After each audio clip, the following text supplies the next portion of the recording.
e vewa kamaro te tiko dia weekenda na vonga ke monia kato me kina na gona ni sa sivitonga na va and tini ka tolu na miniti da sa na rongo da sa radio ngona no de wasini ngona wakaruta ke na be madawa wakatoka i tiko na sertundu vito koni tiko kena na Regional Pacific Islander Task Force wewa kambula tiko ani vikim ni ke de sarana siama tiko mai ane kavini kua vikim do na singe siama vo tiko mai ndombula vinaka keretinga keroninge wasia tok ngai ni na nondo bata ane kavini kua ane vivu ke saratiko wakalevo. Ongo na programo Warotaki mana Regional Pacific Islander Task Force and a radio mulundonga to San Francisco na Kilti Kenta Patamai. Bula vinaka Kekoa. Bula Una, hello. How have you been? I've been good. It's been a difficult week last week with the fires, but I'm doing good this week. I bet. No complaints here. Thank you for being available, for being with us this afternoon. I've been kind of telling our listeners to stay tuned and that you'll be coming on the show this afternoon. But then today our topic will be a little different than our norm, which is health and wellness and all of the good stuff that we talk about on this program.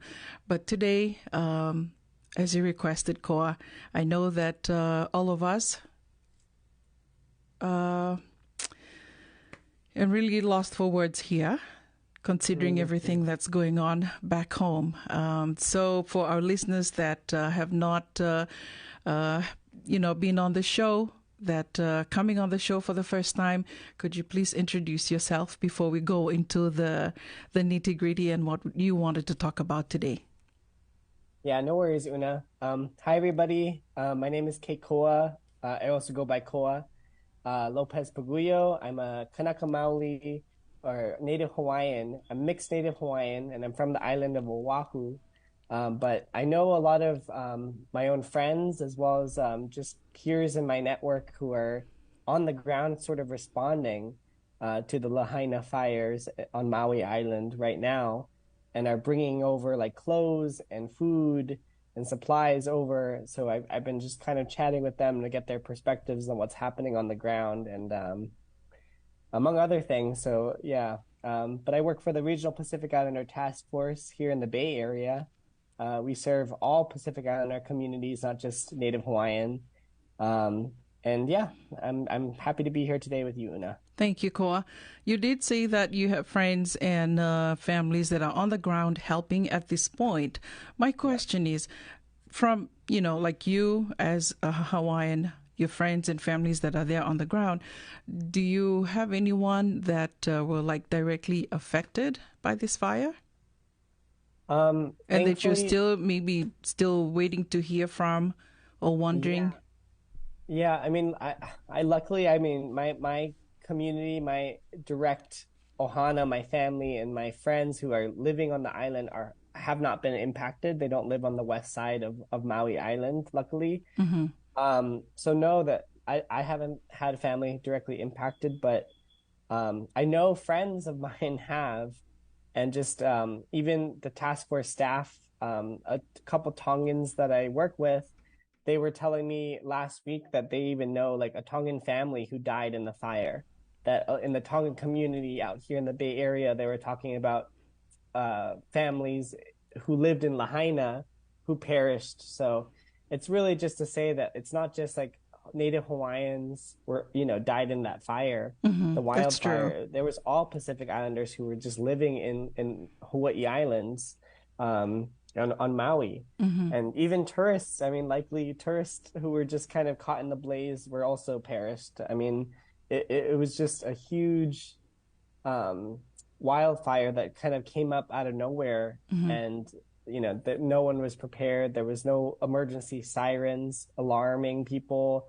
There was a lot of misfires in the communication to warn people to evacuate, unfortunately, that led to, I think, what will be a very high death toll. But what we'll only find out about, that level of what happened there, the impact of the fires, like in the coming weeks. So true. So your friends and families that are out there on the grounds, can you kind of give us a walkthrough of what they're telling you, what's really going on? I know it's one thing to be watching this on TV, but then it's another thing when you have someone that's actually on the ground, giving you constant updates on exactly what's happening. Yeah, I mean, I could give you the update of somebody that I know who's on the ground responding as a somebody who's donating like food and clothes and other resources to the community right now. Um, you know, because I think everyone has seen just like the horrific images of people who are Lahaina residents, people who lived in what once was Lahaina Right. town. All the harrowing images of just them filming all the car explosions and the fires burning just in the ocean even. They're really scary images, but from what I know is just from the hand responders that are letting me know like what they're dealing with on the ground right now.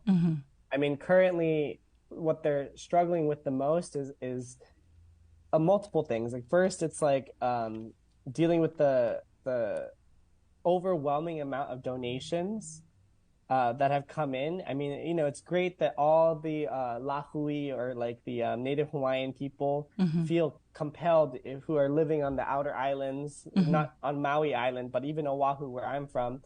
There's just been such an overwhelming support for sending goods over to Maui to support.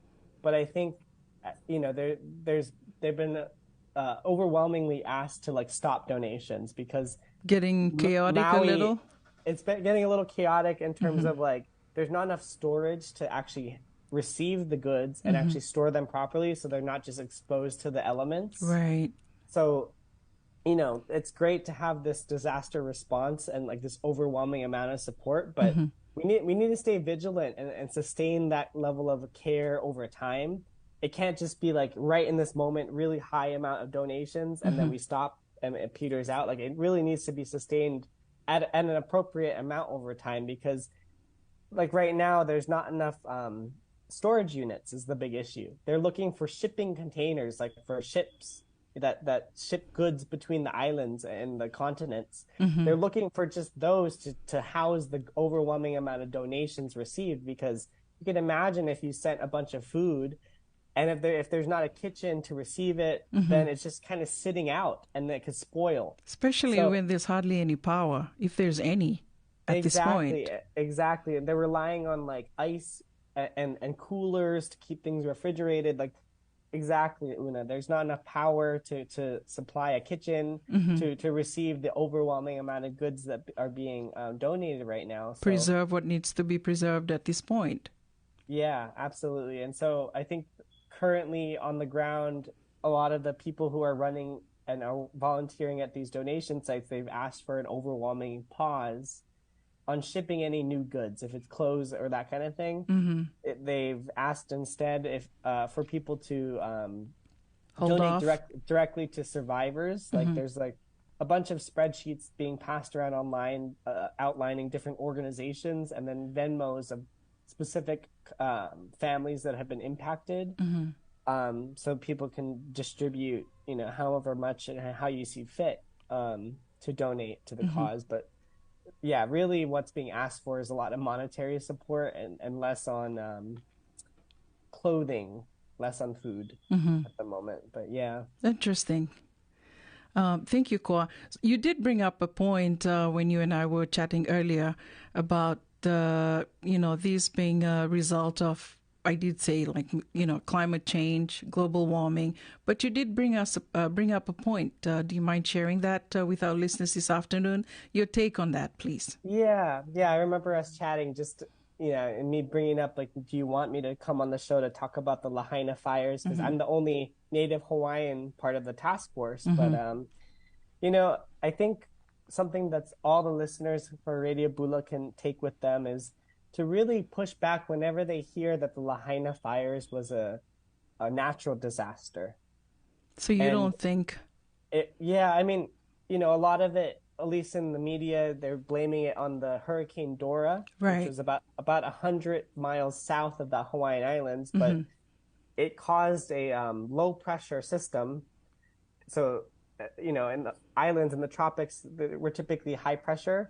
So basically wind is caused by the meeting of those two pressures. And so the strong winds that really led to how rapidly the fire spread, like that, that was natural.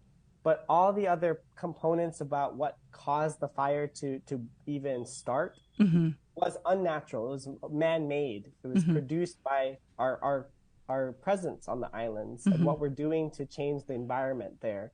And so the point that I brought up earlier to you was how in Hawaii, on Maui Island, there's been a lot of changes to the land of Lahaina over the past 100 years.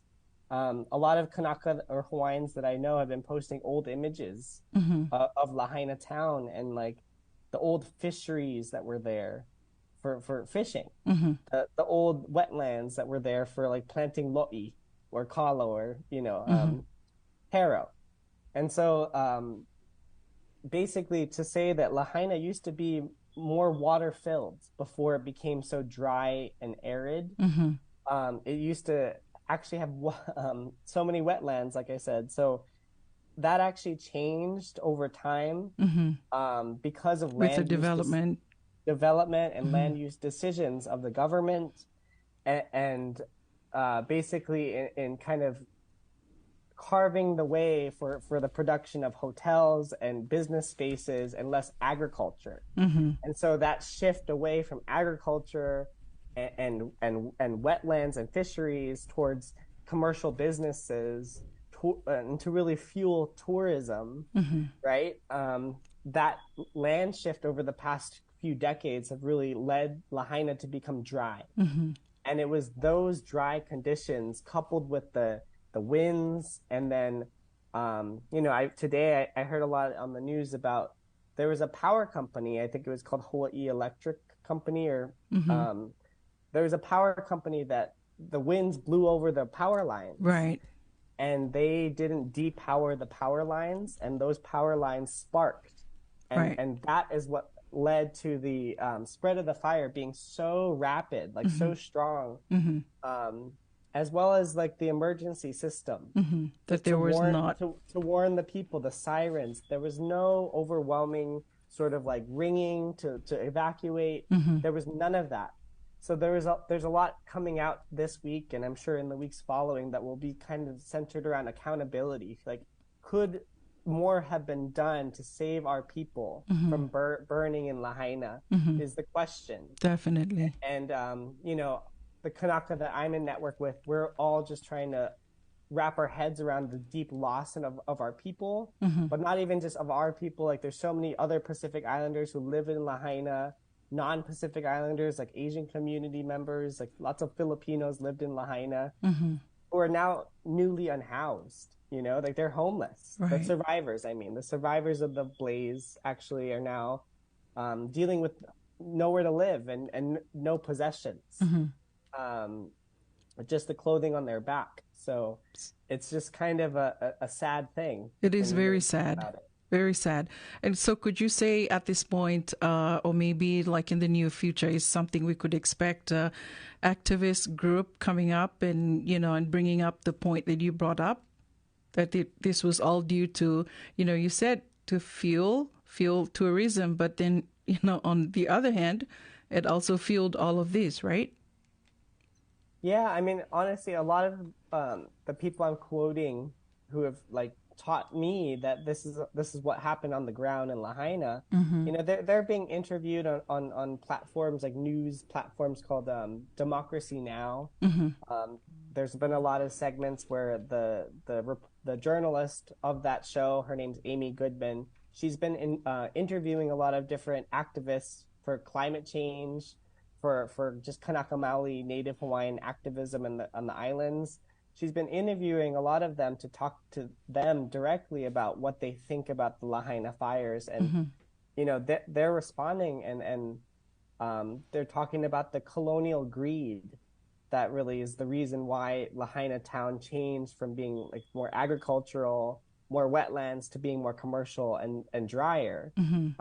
But yeah, I mean, there's been a lot of Native Hawaiians out there who are kind of framing it because the mainstream media keeps referring to this as a natural disaster, but as I explained, like there's nothing natural about our failure to respond, are changing of the conditions. Like we have to acknowledge the history of that. Mm-hmm. It wasn't just the winds that just suddenly caused this out of Mm-hmm. nowhere Mm-hmm. in a vacuum. So that's Right. important to recognize. Thank you.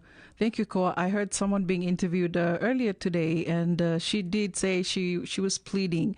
She was actually pleading. If you, because I know, like, for me personally, my initial reaction was, I wish I could go.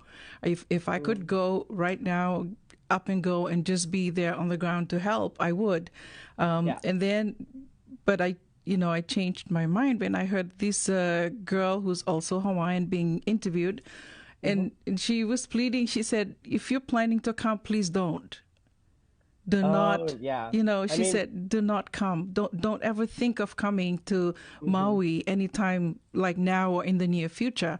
hmm And if there is anything that you could do for us right now is just to not come donate. Yeah, not come and donate. and Yeah. donate, like there are organizations set up out there for donations, to receive donations. So for our listeners, maybe that's what we could do to help, because I know every one of us are just trying to think of ways like, how can I be of help?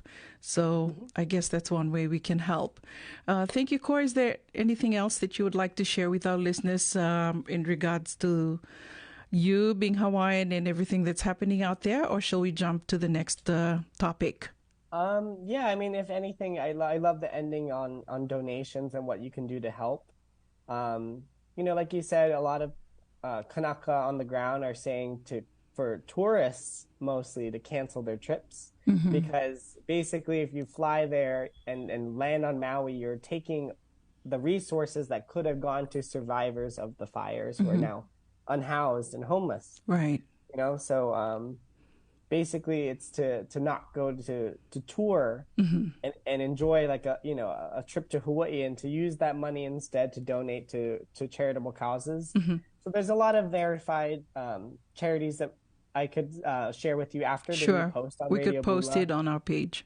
Yeah, Yeah. because there's a lot of distinguishing between like verified places, like Yes. organizations that are trustworthy, And that we scammers. that we know Mm-hmm. will actually support community. They're like a food bank. They're Mm-hmm. trying to feed community, and we know it. Mm-hmm. Versus, yeah, like a scammer who is just trying to kind of profiteer off of this disaster, which And that is happens quite a lot. a sin for Mm-hmm. sure. But Mm-hmm. yeah, they both exist. So Yes.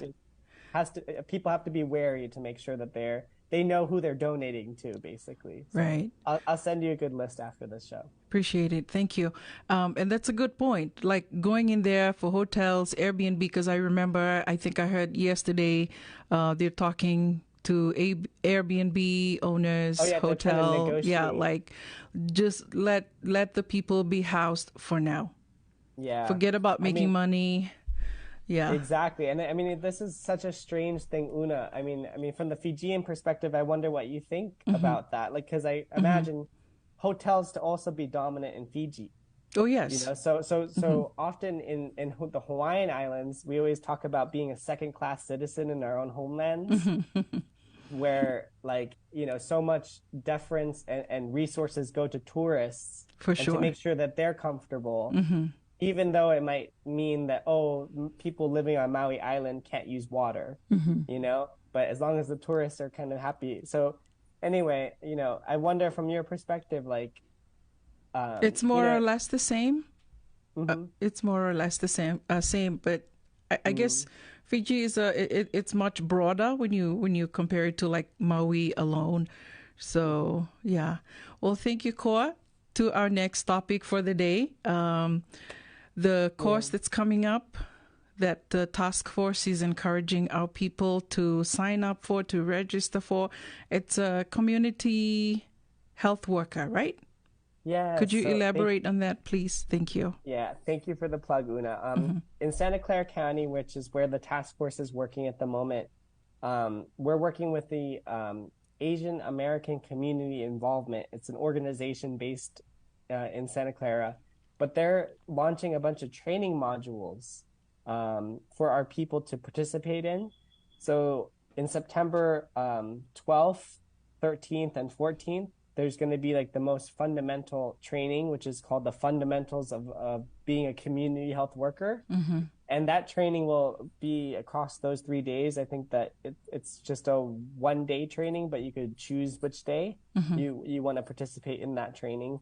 Did you say Um, they have to be present in person, or can it be virtual? I believe it's virtual, so there's no like in-person requirement. That's great. And yeah, except that I think I remember like some Fijian community members asking me like if it was pre-recorded, like can you do it at your own pace? Right. And I don't think so because I think that they actually have a paid facilitator who will facilitate Got it. either on the 12th, the 13th, or 14th. So it's just a matter of which of those days work for you. And if you want to participate, please like let Radio Bula Una know, and then you could send them our way at the task force, and we could help them register for the September trainings. But there'll be very basic trainings just to kind of get a taste of flavor about what community health worker work is like. And then hopefully we can then navigate you or anybody interested in those programs to other programs like Foothill Community College's program. If that's their interest, we can help connect them to that too. So then they get a certificate for the course, the community health worker certificate. For the training module, I think so. I think that it'll be known that they've completed that training module. Right.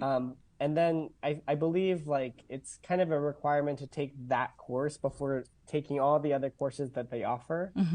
So, because they offer a lot of other courses that might be more relevant to the Fijian community, like around like hypertension, diabetic management, and about even tobacco and vaping. I think is more broadly, interesting for all Pacific Islanders, regardless of who you are. Same for the chronic disease. Thank you. Can you like elaborate if I let's say I decide to take the community health the certification or that module, the program, what exactly am I learning? Yeah, I could elaborate on what that is. So thank you. Essentially in the training module, you're learning about what the community health worker even is. Like it's this term that's so new. It's a buzzword almost. But being a community health worker or a CHW, it's this new sort of training. It's almost like being a certified nurse assistant, but instead of doing connection to like clinical care, you're doing connection to social programs and social support services, and also to a lesser extent you're connecting to healthcare too. But it's really about connecting community members to care, whether it be like for social needs or health related needs. It's being that person to connect the community. So if you're that kind of community champion and you just really want to be involved in helping between a community member and like a healthcare entity, you could serve as a CHW. It's a new occupational path that's getting more buzz in the United States today. And I believe it started after COVID, right? Or during COVID? Yeah, it started a long time even before COVID. Like a lot of CHWs as a field, it really started in the 90s or even before that. And the Latinx community in California, they call it promotora. If you've ever heard that term, it's like essentially a health promoter. Got it. That's what it sounds like. But yeah, the Latinx community, they call it promotora. Maybe we'll think of a Fijian name for that. I was going to say, Una, we've been talking about it in the task force. Like we don't have a Pacific Islander name for CHW, so that's why we're calling it CHW. But maybe it involves like us all kind of coining our own term like the Latinx community has. So it makes sense when we talk about it. Yeah, it makes sense to talk to about our people. Let's think of a Fijian word and then we can describe it that way. But also know that it's essentially a community health worker is the same thing in English tongue. Right. But we should have our own words for this thing too. So true. And so what age group are we talking about? So you're saying on the 12th, 13th, and 14th of September is when the course will be? Yeah. And it could either be virtual or is it just all virtual? I believe it's all virtual, Una. That's great. I think in terms of age range, I mean, in my head, I think usually community health workers are kind of, after high school, you're just maybe it's a new field that you're interested in and you want to get more involved in health professions, This it would might be be a good way to opportunity. start. If you're a high school graduate, but really any age level can participate as long as I think there's English capacity needs though, because I think the trainings are conducted in English, but I think that's about it. There's no like college like credit requirements or anything like that. Great. And the other thing I wanted to ask, is it free or is there a fee? Yeah, no, there's no fee whatsoever. It's completely free. The task force can help you register and enroll in the training that we're hoping will launch, September 12th, 13th, and 14th. But currently, we're just trying to promote it and hopefully connect people to enroll and register for those days next month. Awesome. I think we'll rally out a lot of Fijians because it's virtual and it's free. So that's got to help a lot. Thank you, Kekoa. I think time is caught up with us. Is there anything else you'd like to share before we say goodbye? Nope.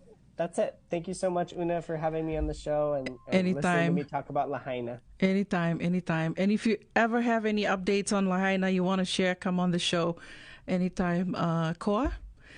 Thank you. Ongo na programo Warotaki man Regional Pacific Islander Task Force and a radio mulundong to San Francisco, Mekoti Kenta Patamai.